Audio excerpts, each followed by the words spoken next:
I'm here in Kansas City, home of the Kansas City Chiefs, the Royals, some great museums, and beautiful street art. The city itself is actually split by Missouri State and Kansas State. So most people would consider Kansas City as a flyover city, but it actually has a really cool underground food scene. So to help me navigate it, I'm meeting up with a friend of mine that has a really healthy interest in harvesting food from the wild, and he has a buddy with a ranch with a whole lot of turkeys on it. So what I thought we'd do is kill 2 birds with 1 Stallone. Wait a minute, did I say Stallone? I meant to say stone, but you'll see what I mean.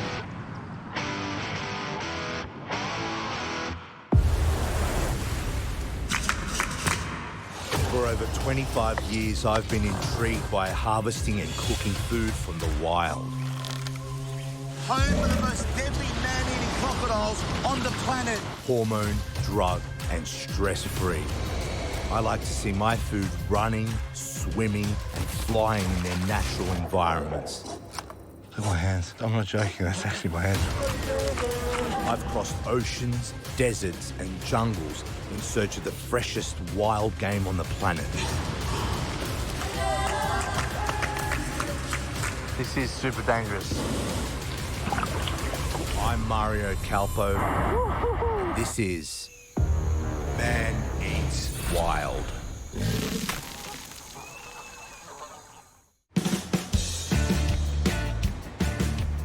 Hey, Frank. Hey, how you doing, Mary, man? how you doing? Nice to see you. Pleasure.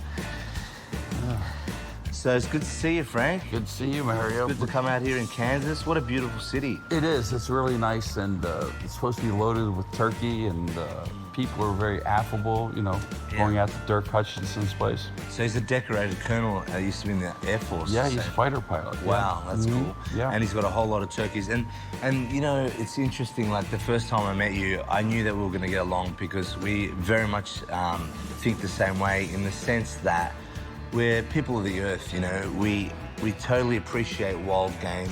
We totally appreciate people getting out into nature and harvesting food. So you know what would make me really happy, Frank? That now, obviously, I know that you're Italian, so A, I want to cook you some beautiful Italian food. B, it has to be from the wild. So I would love the opportunity that you've offered to go into Dirk's ranch. Let's go and harvest some wild turkeys, have a bit of fun, and hopefully I can cook you some beautiful Italian food. Perfect, brother. Sounds good. You got it. Let's do it. Yeah.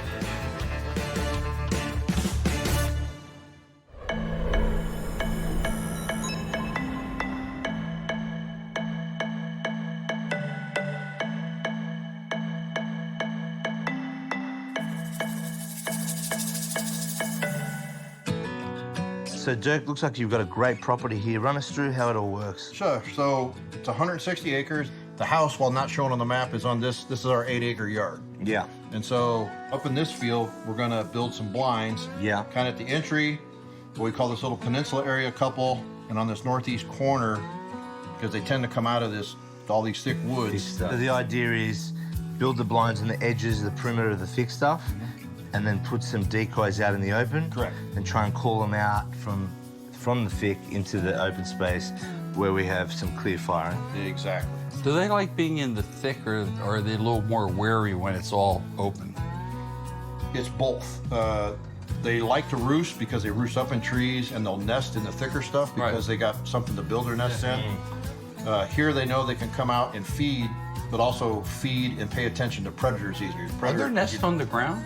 Yes, the nest is on the ground. They don't nest in the air like a eagle or something like that. So I suppose our plan is to try to lure them out through calling and the decoys into this open stuff. And hopefully if they see the decoys, they come running to try to think, oh, there's a hen I haven't mated yet. Or if it's one of the Jake decoys out, one of the toms come in and like, hey, little guy, this is my woman, get out of the way. Get out of my, that's my property. Yeah, right. So that's my hopefully we bird, just mate. talking That's back my and bird. forth, and they gobble for us, and we can come in and see them get into the strut. And if they get really mad, their head turns almost white as that refrigerator. Really? Glows against that green background. For the most part, again, part of that survival and breeding of species and conservation Yeah.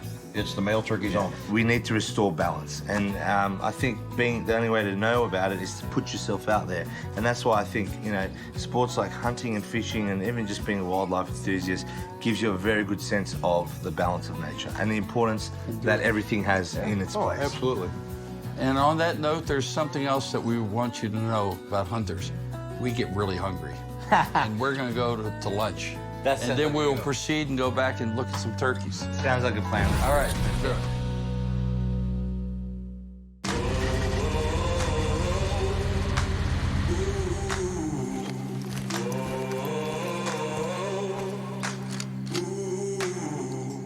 So, Frank, I was going to say, man, I'm super excited for this. Yeah. We've been talking this for a long time. Right. And we finally made it happen. That's right. It's turkey season, and this property is amazing.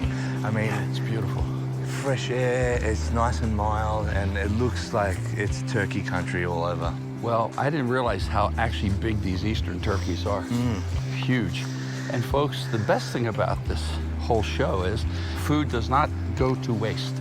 Right. Everything is used. If you're gonna shoot it, harvest it, eat it, or give it to people that are needy, that need food, people in LA have a different perspective.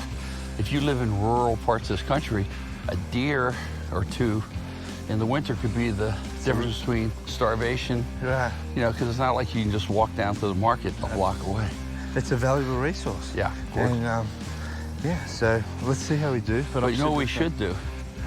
I'm gonna put some Russian hogs on Dirk's land so we can go pig hunting. Of course, they'll destroy everything. Yeah, I'm sure that will go down well in Kansas. Oh, that'd go. Frank Stallone brought wild pigs to Kansas.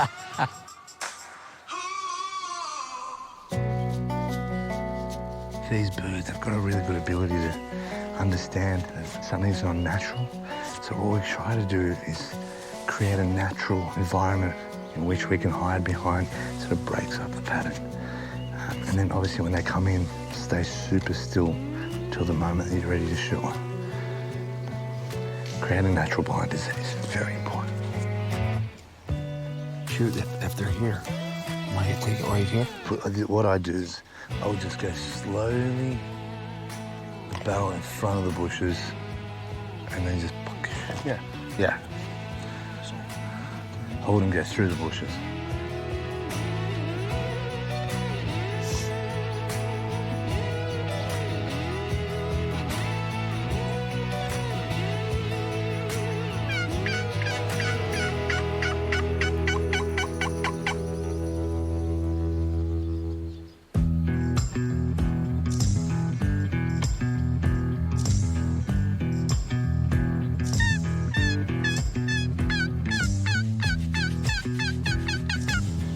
Sounds like a cat.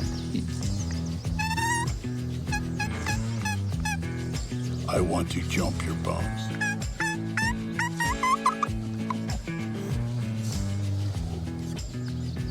So we're sitting here in the blind with the lads. Turkey hunting is a lot of hurry up and wait.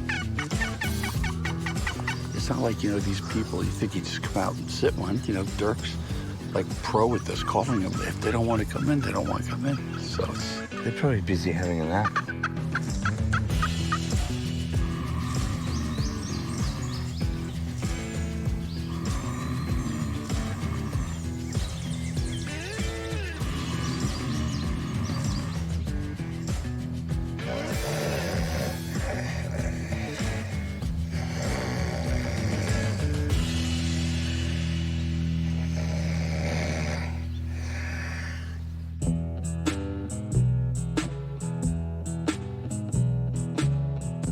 Buddy, I'm thinking, obviously it's really quiet, so I'm kind of thinking we should split up. I've got another blind built about half a mile that way.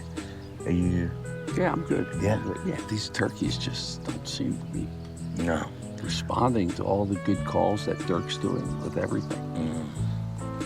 Yeah, I think we're better off splitting up. Yeah. At least then we double our chances.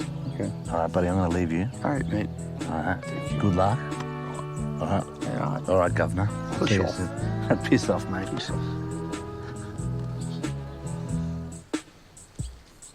I'm left here by myself to fend it alone, to pit myself against the Eastern turkey. Stay tuned.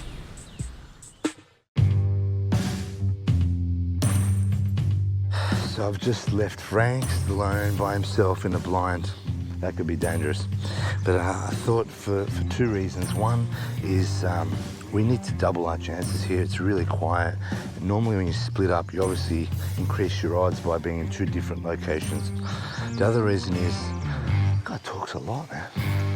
And I love his chat, he's funny, but I'm just not sure the turkeys enjoy it as much as I do.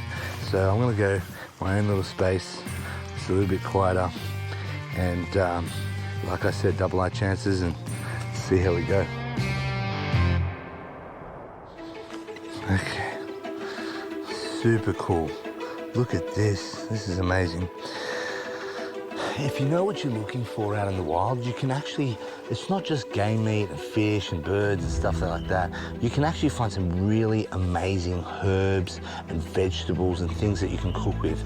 Here, I've just noticed that this field that we're in is full of amazing wild spring onion. Beautiful. So aromatic and fresh. I mean, it does not get any fresher than that. That was just literally growing out, and I've got a whole field of it here. This would be great to accompany these turkey meatballs that I'm planning to make for Frank. I'll use this wild food that I found from the ground and utilize it in my recipe. We're gonna attempt a second spot now, a different spot, now that it's the afternoon. And this seems to be a little bit more protected from the wind. Hopefully these birds come out. We've got some hen, some female turkey decoys out there.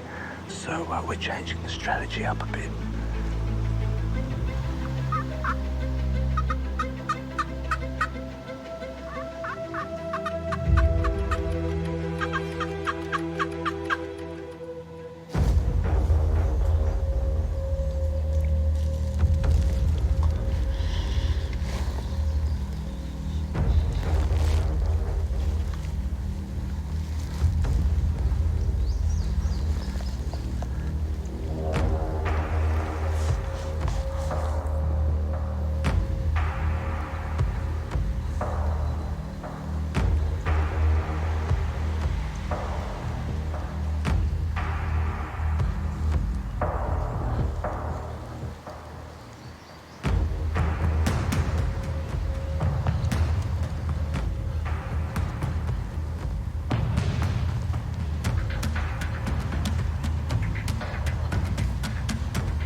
Wow, super exciting. That's my first Eastern turkey. You know, he's a Jake borderline Tom, but you know, we've been waiting all day, and he's a good bird. The way they all came in was amazing. He started strutting his stuff, and unbelievable. It was so cool to watch, and the whole reaction of the birds. He'll be a good eating bird. He's not too old, so he'll be perfect. Can't wait to go have a look at him though. It was definitely a game of patience.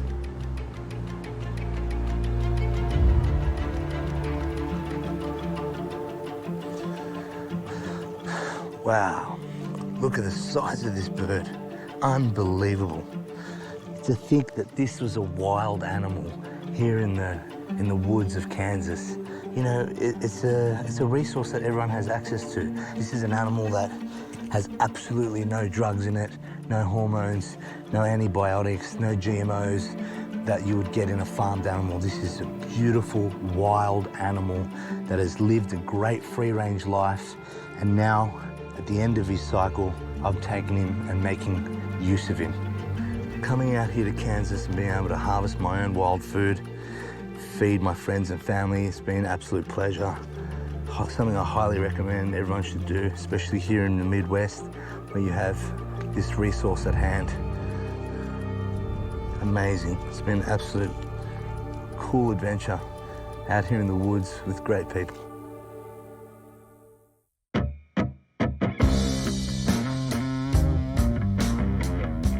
In the early 1900s, wild turkeys were on the brink of extinction, with only about 200,000 remaining.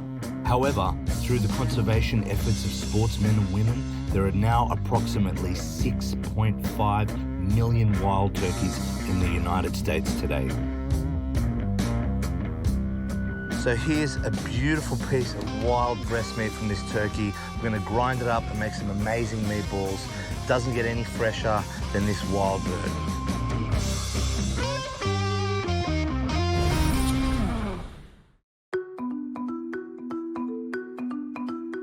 We're gonna make a delicious meal for you guys that you can do at home right now with some turkey meatballs, some fettuccine pasta, and a beautiful sugo sauce and pesto to match. It's really simple, you're gonna love it. So firstly, you're gonna start off with the meatballs. You're gonna get your turkey breast that's been ground up, medium to coarse in my opinion. So mix that up there. Then we're gonna add about 3 or 4 cloves of chopped up garlic in there. I want you to season a little bit with salt. And of course some pepper. Right. So then we're gonna add some chili, little bit of spice in there, not too much. Then we're gonna add some oregano, some beautiful spring onion. These are wild spring onion that we harvested on Dirk's property. Amazing.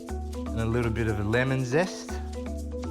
Again, you're gonna mix this up. It is a bit messy. Make a little swimming pool in the middle. That's where you're gonna crack your eggs in, put your breadcrumbs, fold over the top, mix it up. This needs a really good mix. You can't get lazy now. This is the time to give it a really good mix. And then what you want to do is add some Parmesan cheese to the turkey mix. We're going to roll them up. I like to have them smaller rather than large because they can be nice bite size and, you know, they're easier to manage when you're eating them. So I've made 12 beautiful looking turkey meatballs, and that's all we're going to need. We're going to lightly sear these guys just on the outside, really keeping all that juicy flavor. Keep them moist, and then we're going to put it in the oven. All right, so now that these turkey meatballs have been seared on all sides, you're going to get them out of there and place them in a baking dish. You leave all that beautiful flavor that you've got from those meatballs that have come out. I want you to add some finely chopped onion, some crushed garlic. You're going to stir it up, and that's going to be the base of your sugo sauce. Then you want to add your tomato salsa in there, but it's just basically a sugo paste. All right, so for your pesto, it's really simple. A whole bunch of basil, pine nuts, garlic, parmesan, olive oil. You just want to blitz this up. So now that the pesto is finished, I'm going to get my beautiful meatballs here. I'm going to get my sugo. I'm going to pour it on top. Look at that, beautiful. Now that your sugo sauce is on top of those beautiful turkey meatballs, you're going to pop them in the oven. Your oven's going to be preheat at 450 degrees Fahrenheit. Now, the only thing we're going to do is boil our fettuccine pasta.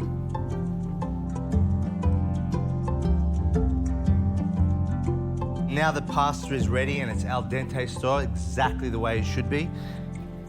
And this turkey and the sugo looks perfect. Let's see exactly how it turned out. Nice and fresh. Perfect. So we're gonna put this pasta in a beautiful serving tray like so. Now these turkey balls, the flavors will have penetrated inside there beautifully. And this is a really simple way that you can treat a game animal that you've harvested from the wild. You just gotta know what you're doing and follow these easy instructions. Okay, now we're just gonna garnish. Pesto. All right, just some nice little, put a little bit of lemon zest. So that's meatballs and sugo with pesto on fettuccine.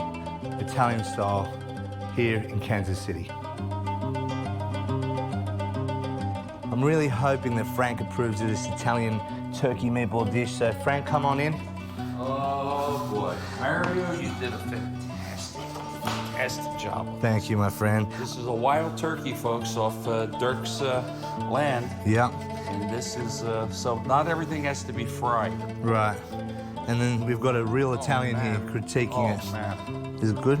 Wow. This is as good as anything you get in an Italian restaurant. Thank you. That's It good. is really great. And I didn't get a turkey, but I still, the enjoyment of being out there. Right. The enjoyment of this. This is what it's all about, right? And this is why it's called Man Eats Wild. Harvesting and preparing food from the wild makes for a hard-earned and memorable meal that's not only better for you, but it's also better for the environment. Friendship and good food truly makes la dolce vita.